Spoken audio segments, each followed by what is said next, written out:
পেঁয়াজটা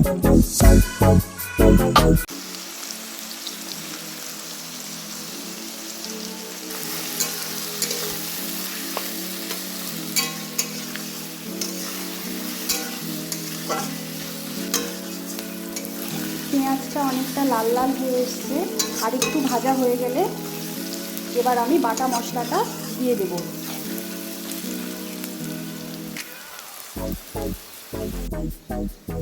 এখানে আমি বেটে রেখেছি একটু আদা, কাঁচা লঙ্কা এবং 2-3টে এলাচ এবং দারচিনি, আমি পেস্ট বানিয়ে রেখেছি। এইটা আমি এখন পেঁয়াজটা ভাজা হয়ে গেলে এই মশলাটা আমি দিয়ে পেঁয়াজের মধ্যে দিয়ে কষাবো। এখানে প্রায় 1 কিলো মতো চিকেন আছে। এখানে আমি একটুখানি দই, নুন এবং হলুদ দিয়ে ম্যারিনেট করে রেখে দিয়েছি। পেঁয়াজ মশলা কষানো হয়ে গেলে এই ম্যারিনেটেড মাংসটা দিয়ে আমি তখন কষাবো। মাংসে যে আলুটা দেওয়া হবে এই আলুটা আগে ভেজে নেওয়া হয়েছে, টুকরো করে কেটে ভেজে নেওয়া হয়েছে। আর এদিকে প্রায় পেঁয়াজটা ভাজা হয়েই গেছে।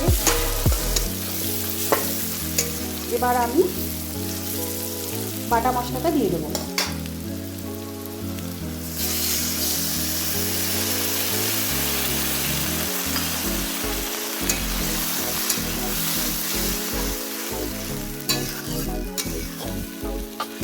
এই মশলাগুলোকে এবার ভালো করে কষিয়ে নেব। এবার এখানে আমি 2টো জিনিস অ্যাড করব, কাশ্মীরি রেড চিলি পাউডার আর একটু হলুদ। এই যে হলুদ দিয়ে দিলাম।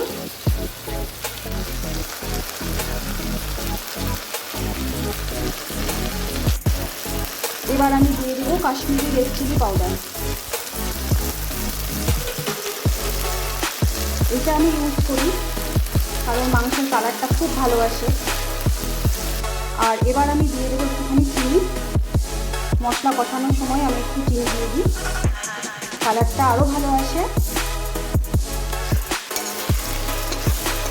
কালারটাও ভালো আসবে, টেস্টটাও ভালো আসবে একটু চিনি দিলে। এই কারণে আমি চিনিটা ইউজ করি, একটু চিনি ইউজ করি। যখন মশলা কষাই তখন আমি একটু চিনিটা দিয়ে দিই।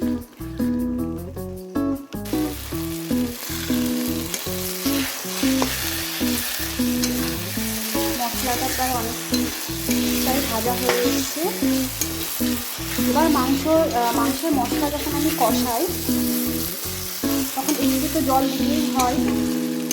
এবার এই সময় আমি যে জলটা ইউজ করবো সেটা একদম ফুটন্ত গরম জল আমি ইউজ করি মাংস রান্না করার সময়।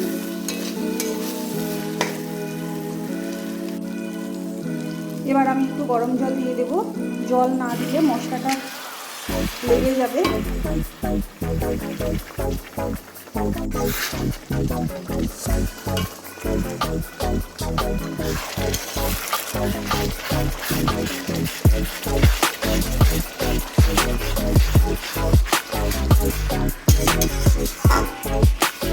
মশলাটা আরো ভালো করে কষানো হয়ে গেলে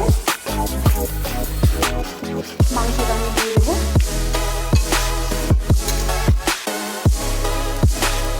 এখানে মশলা কষানো প্রায় হয়ে গেছে।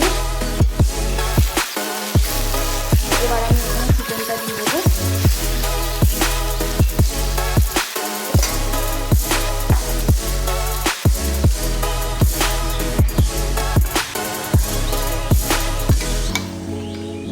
মশলার মধ্যে মাংসটা দিয়ে দিলাম। এবার আস্তে আস্তে কষাবো, লো ফ্লেমে আমি রান্নাটা করব।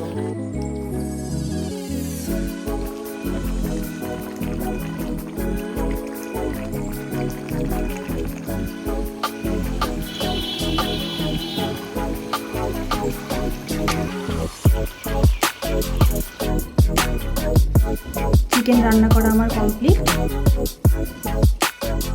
আজ রান্না করলাম আমি চিকেন কষা। দেখো চারিদিক দিয়ে তেল ছেড়ে দিয়েছে।